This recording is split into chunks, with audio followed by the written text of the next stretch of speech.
மகா மேன்மையும் அருமையுமான வாக்குத்தத்தங்கள் 159. அன்றையும் அவருடைய தீர்மானத்தின்படி அழைக்கப்பட்டுள்ளாய் தேவனிடத்தில் அன்பு கூறுவதற்கு சகலமும் நன்மைக்கு எதுவாக நடக்கிறது என்று அறிந்திருக்கிறோம். ரோமர் 8:28.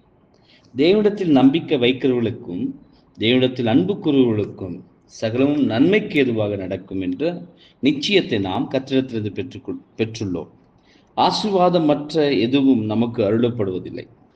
நன்கு போதிக்கப்பட்ட இருதயம் இங்கு நன்மை என்று குறிப்பிடப்படுவது எப்போதும் பூமிக்குரிய நன்மைகளாக தற்காலிக அனுகூலங்களாக இருக்காது என்று அறிந்திருக்கிறோம். மேலும் தேவனிடத்தில் அன்பு கூறுவர்களுக்கு சகலமும் என்பது தாங்கள் ஓடுவதற்கென்று தங்களையே அர்ப்பணித்து இடுக்கமான வழியில் வரும் பரீட்சைகள், ஏமாற்றங்கள், சிக்கல்கள், கஷ்டங்கள் மற்றும் சோதனைகளையும் பிரதானமாக உள்ளடங்குகின்றது என்றும் அறிவார்கள்.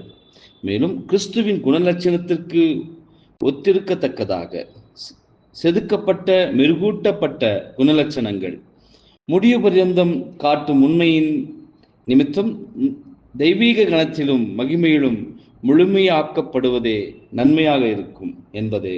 ஆமென்.